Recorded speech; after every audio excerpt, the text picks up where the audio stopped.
The grand throne room of Emperor Zorath fell completely silent when the human delegation walked through the massive golden doors. The room was enormous, with ceilings so high they disappeared into darkness. Thousands of alien beings from hundreds of conquered worlds stood watching as 5 humans walked across the shining black floor toward the throne. Leading the group was a woman who looked completely ordinary. Her name was Margaret Cole, and she appeared to be around 60 years old. Her hair was a mix of brown and silver, pulled back in a simple style.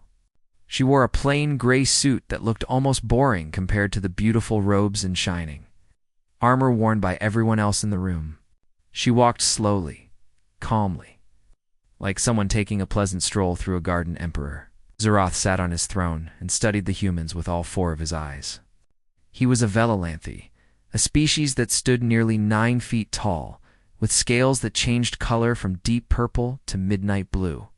He had ruled for 300 years and had conquered 37 star systems. To him, humans were just another weak species that would soon kneel before his empire. "You come here to discuss joining my empire," Zorath said, his deep voice echoing through the chamber. "And yet you send an old woman to speak for your entire species. Are you trying to insult me?" Margaret Cole stopped at the proper distance from the throne and smiled. It was a warm, friendly smile, but something about it did not quite reach her eyes. "Your Majesty, I was chosen because I am the most qualified person for this important task," she said. Her voice was soft, but somehow everyone in the huge room could hear her clearly. "The United Earth Council wanted to send you our very best." The Emperor's chief advisor was a thin, pale creature named Crix. He had served as the royal spy master for over a century. He leaned close to whisper in the Emperor's ear. "She is listed as a career diplomat, Your Majesty. She has worked in negotiations for 15 years. There is nothing special about her according to our intelligence reports." But Crix felt uncomfortable. Something about the old woman bothered him, though he could not say exactly what. She stood too still. She was too calm. Most beings who stood before the Emperor showed at least some nervousness. This woman showed none at all. "Very well," Zorath said, waving one of his massive clawed hands. "You will stay in rooms in the eastern part of the palace. We will begin our talks tomorrow morning. Do not waste my time." The human delegation bowed politely and was led away by palace guards. As they left, the Velolanthe court returned to its normal activities of plotting and scheming against each other. Nobody paid any more attention to the humans. Nobody noticed how Margaret Cole's eyes moved around the room as she walked out. She was counting guards. She was memorizing where every door and window was located. She was spotting the hidden cameras and listening devices. Built into the walls, she was doing what she had been trained to do for over 40 years, in her assigned rooms. Margaret stood by the large window and looked out at the alien city below. Strange buildings stretched toward a purple sky. Flying vehicles moved between towers of crystal and metal. It was beautiful in its own way, but Margaret was not looking at the scenery. She was studying the layout of the palace grounds. Her assistant, a young man named Daniel Perry, walked up behind her. He was holding a small electronic device. "Ma'am, I found listening devices in every room. There are also hidden cameras in the walls. And I tested the food they gave us. I found 12 different types of poison mixed into it." Margaret nodded without turning around. "That is normal for Emperor Zorath. He likes to test new visitors. See how they react? Should we be worried?" Margaret finally turned to face him. For just one moment, Daniel saw something in her eyes that made his heart beat faster. Something cold. Something dangerous. Something that reminded him why he had begged to be assigned to her team. "The Emperor has been expanding his empire quickly for the past 10 years, she said. "He has conquered species that could not fight back. He has taken their resources and their planets. He has become arrogant and careless. He does not see humanity as a threat because we are a young species. And are we a threat, ma'am?" Margaret smiled again, but this time it was not her diplomatic smile. This smile was something else entirely. "Daniel, do you know what the Vorn Collective called me during the Syndicate War?" Daniel nodded slowly. Everyone in Earth's intelligence services knew the stories about Margaret Cole. Some people believed them. Some thought they were exaggerated, Daniel believed every single word. They called you Baba Yaga, he said quietly. Yes, the boogeyman. The monster that other monsters were afraid of. I was the thing they told stories about to frighten their own children. Margaret walked to a chair and sat down. During that war, I did things that still give the Vorn nightmares. I did not enjoy it, but it was necessary to protect our people. I thought you retired after the war. Did not retire, Daniel. I simply found different ways to serve humanity. Being a diplomat is just another form of warfare, except you use words instead of weapons. She paused. Most of the time, Daniel sat down across from her. What do you think will happen here? Do you think Zorath will negotiate fairly? Margaret laughed softly. No, Zorath does not know how to negotiate fairly. He only knows how to take what he wants. Right now, he is trying to decide whether to simply conquer Earth or to trick us into surrendering. He invited us here to judge how strong we are. Ow. And what will he decide? He will decide that we are weak, that I am just an old woman who poses no threat, that humanity will be easy to defeat. Margaret's eyes grew cold again. He will try to have me killed within a week, probably sooner. Daniel felt his blood run cold. How can you be sure? Because I have studied Zoroth for 20 years. I know how he thinks. I know his patterns. I know that he cannot stand having anyone question his authority. She leaned forward. He will send assassins, professional killers, and he will expect me to die easily. What will you do? Margaret reached into her bag and pulled out a small case. She opened it to reveal a knife. The blade was old, blackened with age, but it was clearly still sharp enough to cut through bone. It had been her companion for 40 years, through battles and missions that would never be written in any history book. I will remind the galaxy why they used to be afraid of humans, she said. Emperor Zoroth thinks he is inviting a lamb into his den. He has no idea that he has just opened the door for the wolf. She closed the case and stood up. Get some rest, Daniel. The next few days are going to be very interesting. That night, while the palace slept, Margaret stood alone on her balcony and looked up at the stars. Somewhere out there, hidden among those distant lights, were the ships and soldiers of the human fleet. They were waiting for her signal. They were ready to act if negotiations failed. But Margaret hoped it would not come to that. She truly did want peace. She had seen enough war to last 1,000 lifetimes. However, if Emperor Zoreth wanted to see what humanity was capable of, she would be happy to show him. The old woman smiled in the darkness, and for just a moment, she looked like something from an ancient nightmare. Baba Yaga had arrived.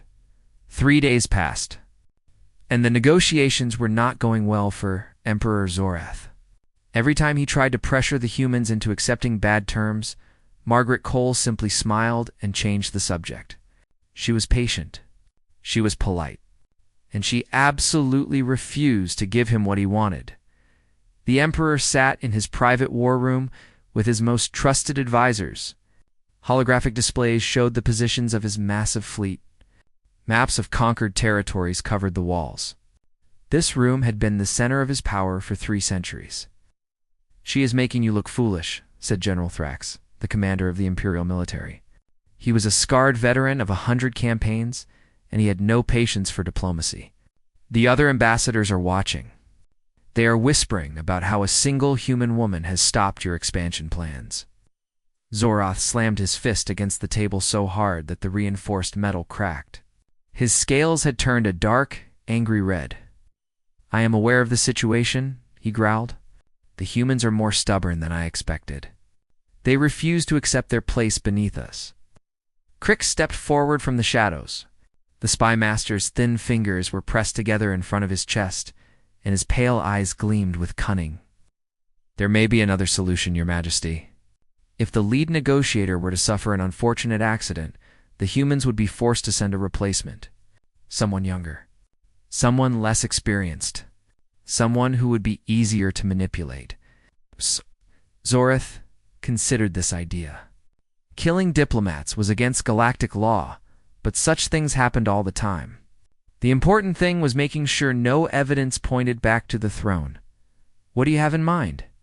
Crix waved his hand and a holographic image of a large plaza appeared above the table. The Festival of Conquest begins tomorrow evening. It is our largest celebration of the year. Thousands of guests will attend from across the Empire. There will be chaos, confusion, and countless opportunities for something tragic to occur. His thin lips curved into a cruel smile. I have already arranged for a team of shade hunters to be present. General Thrax looked impressed. Shade hunters? That is serious. They're the finest assassins in 3 star systems, Crix continued. They have knee. Ver failed a mission. It will eliminate the human woman and make it look like she was killed by members of the Morthok Rebellion. We can use her death as an excuse to crack down on dissidents, while also removing the obstacle to our plans. How many shade hunters? Zoreth asked. 12, more than enough for one elderly diplomat. Ow. The Emperor smiled, showing rows of sharp teeth. Do it. By tomorrow night, I want Margaret cold dead. What Zoroth did not know was that Margaret had been expecting this move since the moment she arrived on his planet. She had studied the Velanthi Empire for 20 years. She knew how Zoroth thought.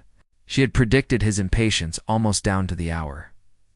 That evening, she gathered her team in a room that Daniel had checked for listening devices 3 times. The 5 humans sat in a circle, their faces serious. The assassination attempt will come tomorrow at the festival, Margaret said calmly, as if she were discussing the weather. I have identified the most likely attack methods and the type of killers Zorath prefers. He will use shade hunters. Lieutenant Commander Grace Huang was in charge of security for the delegation. She was a small woman with short black hair and the eyes of someone who had seen combat. She pulled up information on her data tablet. Shade hunters are very dangerous, ma'am. They have been genetically modified to be faster and stronger than normal. They have implants in their brains that let them work together perfectly. Their weapons can kill with a single touch. She looked up from the tablet. They have a perfect success rate. They have never failed. Their success rate is about to change, Margaret replied. Grace, I need you to position our people at these 3 locations. She pointed to spots on a map of the festival grounds. When the attack begins, your job is to protect the rest of the delegation and get them to the extraction point. What about you, ma'am? Margaret reached into her bag and pulled out her knife case. She opened it and looked at the ancient blade inside. The metal was dark with age, but the edge was still sharp enough to cut through armor. I will handle the shade hunters myself. The room went quiet. Daniel stared at her with wide eyes. Ma'am, with all respect, there are 12 of them. You are suggesting that you fight them alone? Margaret met his eyes. In that moment, he saw the real Margaret Cole, not the diplomat, not the kind old woman. He saw the thing that had made entire civilizations surrender rather than face her. Daniel, during the Syndicate War, I once cleared a space station of 47 enemies in less than 3 hours. I did it with a broken arm while the station was losing air through a hole in the hull. She closed the knife case. 12 shade hunters is not a challenge, it is a message. A message to who? To Emperor Zoroth. To every species in this galaxy that thinks humanity is weak. Margaret stood up and walked to the window. We came here to negotiate peace. We came here hoping to avoid bloodshed. But if they want to see what we are capable of, I am happy to give them a demonstration. Grace Huang leaned forward. Ma'am? Even if you defeat the assassins, Zoreth will just send more. He has an entire empire. He will not send more after tomorrow, trust me. Margaret turned back to face her team. I have been planning for this moment for a very long time. Everything that happens tomorrow is part of a larger strategy. You do not need to understand all of it. You just need to trust me. The team exchanged glances.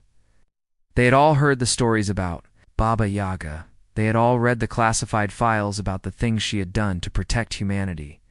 Some of those files had given them nightmares. But they also knew that she had never failed. Not once. Not ever. We trust you, ma'am, Daniel said finally. Margaret smiled. For a moment, she looked like someone's grandmother, kind and gentle. Good. Now get some sleep. Tomorrow will be a long day. After the others left, Margaret sat alone in the darkness. She picked up her knife and held it in her hands. The weapon had been with her through so many battles. It saved her life more times than she could count. It had also taken more lives than she wanted to remember. She did not enjoy killing. She never had. But she was very, very good at it. Long ago, she had made a choice. She had decided that she would do whatever was necessary to protect her people. She would become the monster that protected humanity from other monsters. She would carry the weight of terrible deeds so that innocent people could sleep safely at night tomorrow. She would remind the galaxy why that choice had been wise. Tomorrow, Baba Yaga would hunt again. Margaret closed her eyes and began to prepare her mind for what was coming. She slowed her breathing. She calmed her thoughts. She let the cold, focused part of herself rise to the surface. When she opened her eyes again, the kind old diplomat was gone. What remained was something far more dangerous. The Festival of Conquest was the most spectacular event in the Volanthi calendar. The Grand Plaza at the center of the capital city had been transformed into a wonderland of lights and music. Floating platforms carried musicians through the air. Holographic displays showed images of Emperor Zoroth's greatest military victories. Tens of thousands of guests from across the empire filled every corner of the massive space. Margaret Cole moved through the crowd wearing a simple black dress. She nodded politely to the various diplomats and nobles who approached her. She accepted a glass of purple wine from a servant, took a small sip to identify the 3 different poisons mixed into it, and quietly set it aside on a nearby table. The Shade Hunters were already in position. She had spotted 9 of them within the first 10 minutes of arriving. They were experts at blending in. Their appearance could shift to match whatever species surrounded them. Their movements were smooth and natural. To anyone else, they would have been invisible. But Margaret was not anyone else. She could see the way they moved, the way their eyes tracked potential threats, the way they positioned themselves to cut off escape routes. Predators always recognized other predators, and Margaret had been the ultimate predator for 40 years. At exactly the planned moment, Emperor Zoroth stepped onto the central stage to begin his speech. His voice boomed across the plaza, praising the glory of the Volanthi Empire and promising more conquests to come. Margaret felt the shift in the air around her. The crowd was being gently pushed away from her location. It was subtle, the kind of manipulation that would never be noticed by ordinary people. Within seconds, she was standing in a small pocket of empty space, isolated from the rest of the guests. The first Shade Hunter materialized behind her. He had been invisible until the moment he attacked. His neural blade was already swinging toward her neck. It was a perfect strike, executed with the precision of a being designed specifically for killing. He was dead before he completed the motion. Margaret had not seemed to move at all. One moment she was standing still. The next moment, her ancient knife was buried in the assassin's throat. She pulled the blade free and was already turning to face the second and third attackers coming from her left. They came at her together, their movements perfectly synchronized by the neural links in their brains. One went high, one went low. Their weapons hummed with deadly energy. Margaret dropped beneath the high attack and stepped inside the low attacker's guard. Her knife found the gap between his armor plates and slid into his heart. She used his falling body as a shield against the third assassin strike, then kicked the corpse forward to create space. The third Shade Hunter stumbled. That moment of lost balance was all Margaret needed. She closed the distance in a single step and drove her knife up under his chin. 3 dead in less than 5 seconds. The remaining 9 Shade Hunters abandoned their attempt at stealth. They converged on Margaret from all directions, moving faster than any normal eye could track. Their weapons sang through the air. Her coordination was flawless. It did not matter. Margaret moved like water, like shadow, like something from an ancient nightmare. She seemed to know where every attack would come before it arrived. She slipped.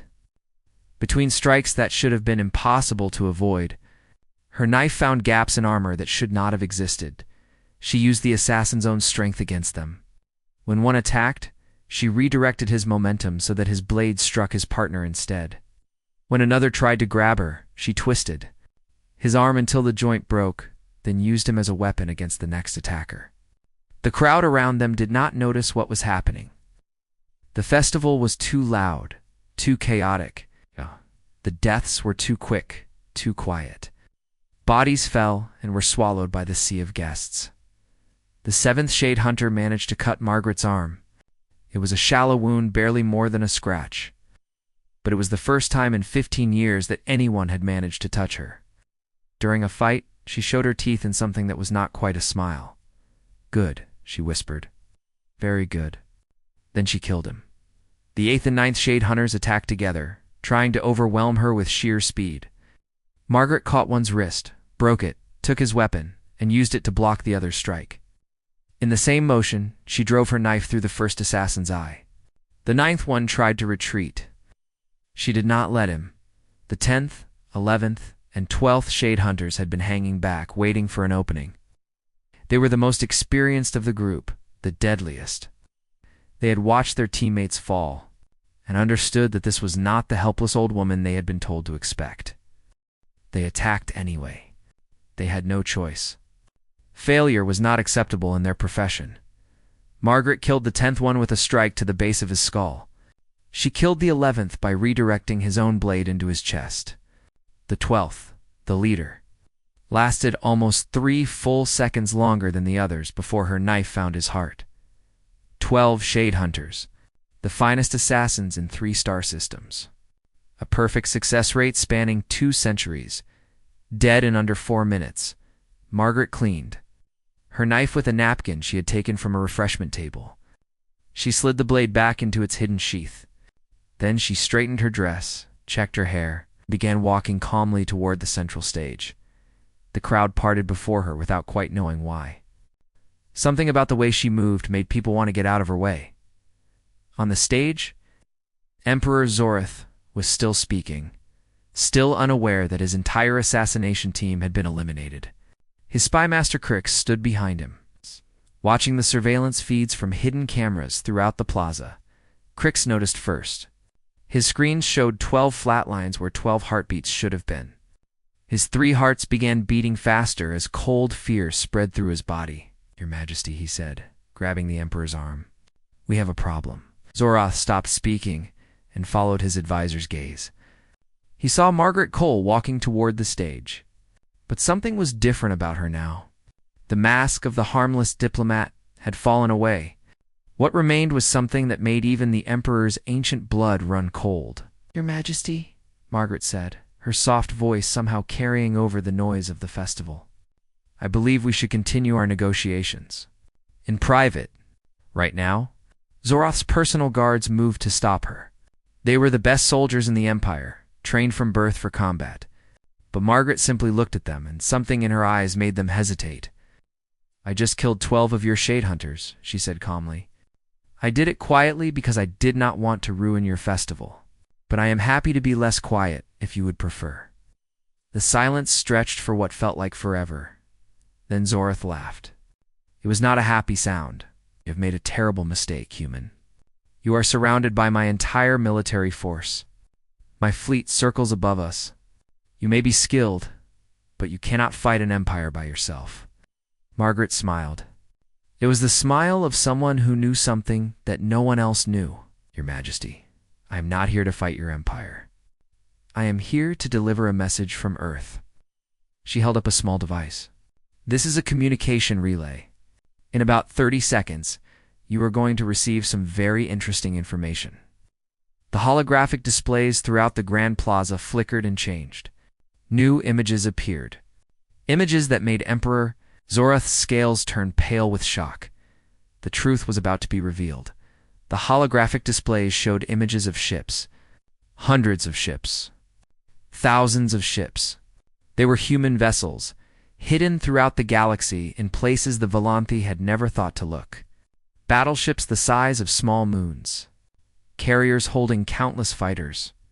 Weapons platforms bristling with technology that the Empire had never seen before. "Impossible," Crix whispered.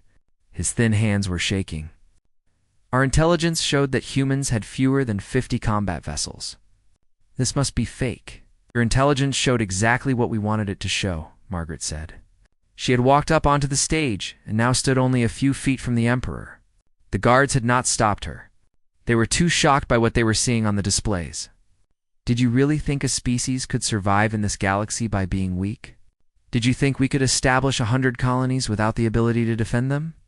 More images appeared. Ground forces training on worlds across human space. Millions of soldiers equipped with weapons and armor that matched or exceeded Volanthe technology. Research facilities developing things that Zeroth scientists had only dreamed about. Defense platforms surrounding Earth in layers so thick that the planet was invisible beneath them. Humanity has been preparing for this moment for 75 years, Margaret continued. Her voice was calm, almost casual, as if she were discussing something unimportant. We knew that eventually an empire like yours would look at us and see easy prey. So we prepared. We hid our strength. We let the galaxy think we were weak. Why? Zoroth demanded. His voice cracked slightly. He had conquered 37 star systems. He had crushed civilizations that had existed for thousands of years. And now he was learning that he had completely misjudged these small, soft creatures called humans. Why reveal this now? If you have this power, why not simply destroy us? Because we do not want to destroy you, Your Majesty. Margaret took another step closer. The guards moved to intercept her, but Zeroth raised a hand to stop them. War is expensive. It is messy. It destroys resources and lives on both sides. We came here to negotiate because we genuinely want peace. Oh.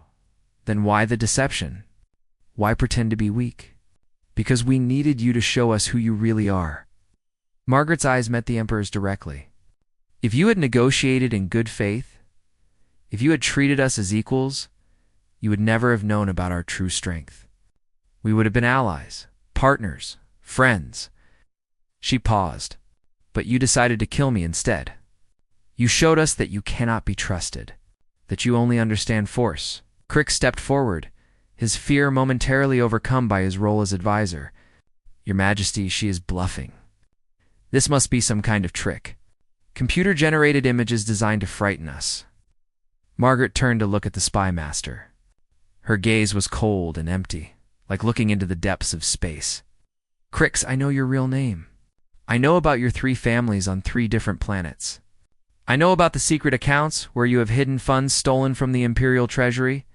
I know about the messages you have been sending to the Morthok Rebellion, playing both sides against each other.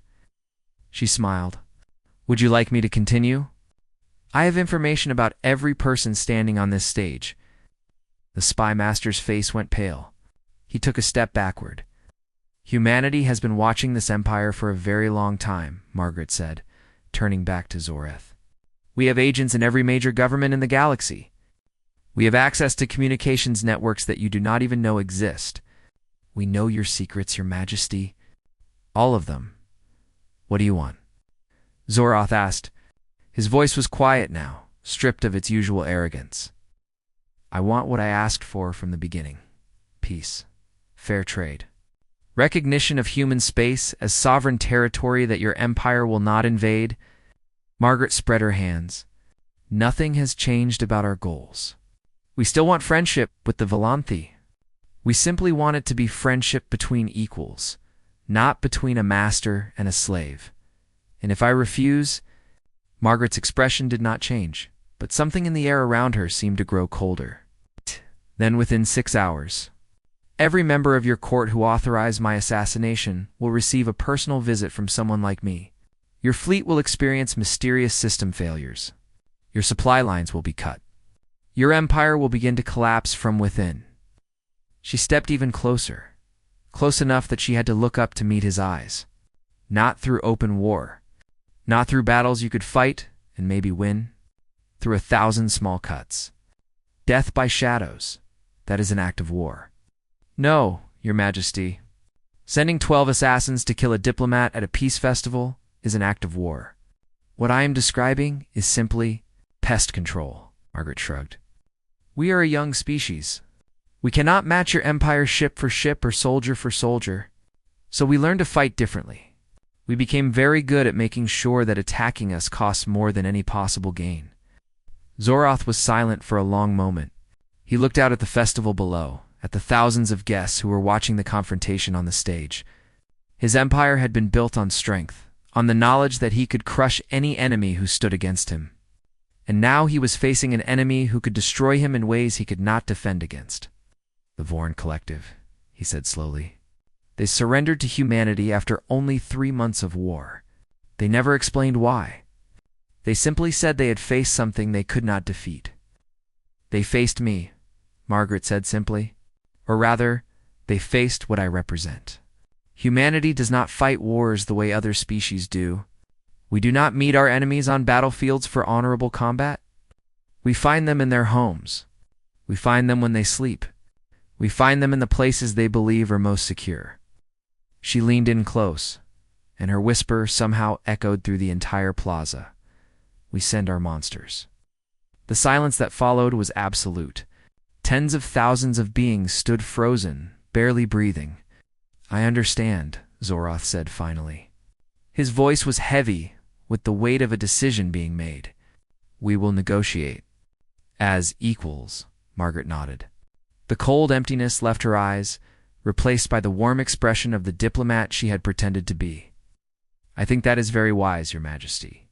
Shall we return to the conference room? I believe we have much to discuss. As they walked off the stage together, Crix hurried to catch up with his emperor. Your Majesty, we cannot simply surrender to these creatures.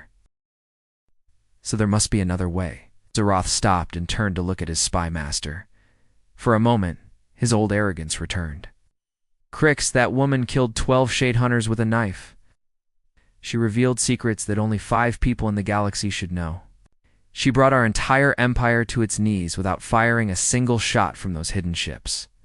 He glanced at Margaret, who was waiting patiently a few steps ahead. What other way would you suggest? Crix had no answer. They continued walking. Toward the palace, and behind them, the festival of conquest resumed. But something had changed. The music seemed less triumphant. The celebration seemed hollow. Everyone present understood that they had witnessed something historic. The Valanthi Empire had met its match, and her name was Baba Yaga. The negotiations took 3 more weeks. Every day Margaret sat across from Emperor Zoroth and his advisors. Every day they worked through the details of treaties and trade agreements and mutual defense pacts. It was slow, careful work, but it was honest work. Neither side tried to cheat the other. The final treaty was unlike anything the Valanthi Empire had ever signed. Humanity would establish formal diplomatic relations with the Empire as an equal partner. Trade agreements would benefit both sides fairly. Military cooperation would be voluntary, based on mutual interest rather than force. Most importantly, human space would be recognized as sovereign territory that Valanthi forces could never enter without permission. In exchange, humanity agreed to share certain technologies and provide intelligence about common threats. It turned out that the Morthok Rebellion was funded by a much larger coalition that threatened both human and Valanthi interests. Working together, the 2 civilizations could face this threat far more effectively than either could alone. On the day the treaty was signed, Zoroth asked to speak with Margaret alone. They met in a small garden in the center of the palace, surrounded by alien flowers that glowed softly in the fading light. You could have humiliated me, the Emperor said. He looked older than he had 3 weeks ago. The experience had changed him in ways he was still trying to understand. You could have revealed the assassination attempt publicly and demanded punishment. Instead, you let me save face in front of my court. Why? Margaret sat on a stone bench and looked up at the purple sky. She seemed at peace, more relaxed than Zoroth had ever seen her. Because humiliating you would have made you my enemy forever. You would have spent the rest of your reign looking for ways to take revenge. There would have been no peace, only a pause before more violence. She turned to look at him. This way you might become something more useful, an ally who respects us, maybe even a friend. A friend. Zoroth made a sound that might have been laughter. I tried to kill you. Yes, you did. I could have killed you in response. I could have brought down your entire empire. Margaret smiled gently. But I chose not to. Because I believe in second chances. I believe people can change, even emperors. Zoroth sat down on another bench across from her. For a long moment they simply looked at each other, 2 beings from completely different worlds trying to understand each other. You are a strange creature, Margaret Cole. part diplomat, part demon. I still do not know which is your true face. Both are true, Margaret said. That is what makes us human. We contain contradictions. We can be kind and cruel, gentle and violent, peaceful and dangerous. All at the same time. She paused. Your species is the same, I think. You have conquered and destroyed, but you have also built and created. You are not pure evil, any more than we are pure good. Then what are we? What is any of us? We are beings trying to survive in a universe that does not care about us. We make choices, good and bad. We live with the consequences. Margaret stood up and walked to the edge of the garden, where she could see the vast city stretching to the horizon. I have done terrible things in my life, Your Majesty. I have killed more beings than I can count. I have destroyed families and ended civilizations. I carry those deaths with me every single day. Do you regret it? I regret that it was necessary. I do not regret protecting my people. She turned back to face him. That's why I came here. Not because I wanted to threaten you or frighten you. I came because I wanted to find another way. A better way. Peace instead of war. Understanding instead of fear, Zorth considered her words. In his 3 centuries of rule, he had never met anyone quite like this human woman. She was terrifying and gentle, dangerous and kind. She had defeated his assassins with her bare hands and then offered him friendship. She was, he realized, the most remarkable being he had ever encountered. I will honor this treaty, he said finally. Not because I fear what you might do if I break it, because I believe you meant what you said, because I want to see if this other way can work. Margaret smiled, and this time it reached her eyes. That is all I ever wanted to hear. 6 months. Later, Margaret Cole retired from active diplomatic service. She returned to Earth, to a small house in the countryside, where she had been born almost 70 years before. The United Earth Council awarded her the highest honors humanity could give. Though the true nature of her accomplishments remained secret, the story of what happened at the Festival of Conquest spread anyway. Such stories always do. It was told in whispers on trading stations and military bases.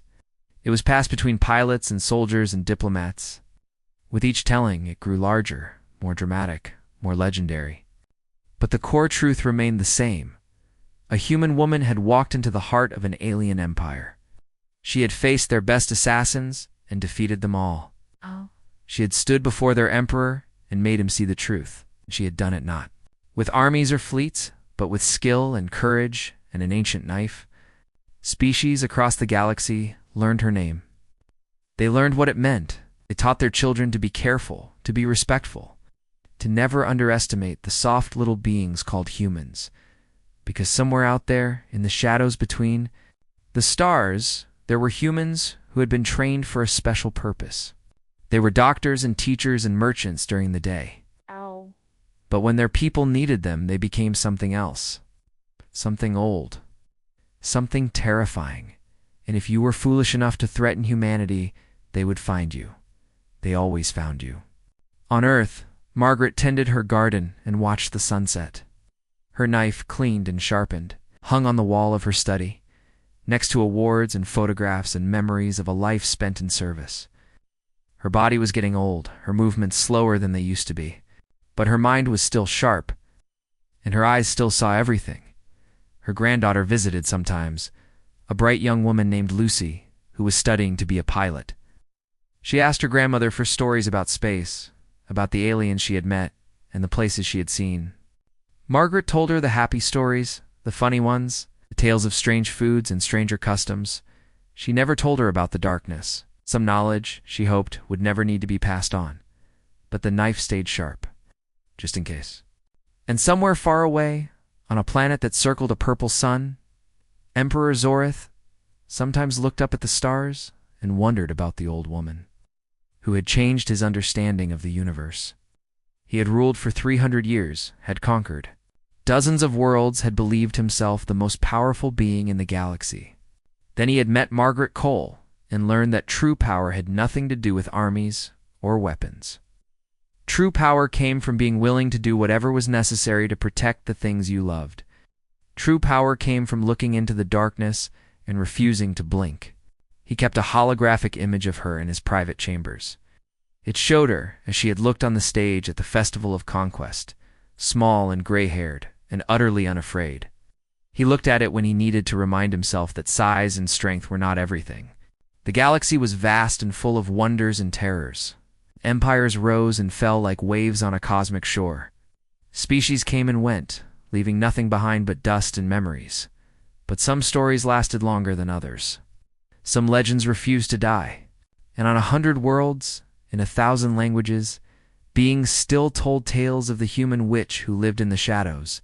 It's the one who could not be stopped. It's the one who protected her people with knife and cunning and an iron-willed Baba Yaga. The legend would never truly end. Because somewhere, even now, another Margaret Cole was being trained.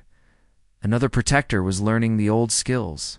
Another guardian was preparing to step out of the shadows if humanity ever needed defending again. That was the true message that Margaret had delivered to the galaxy.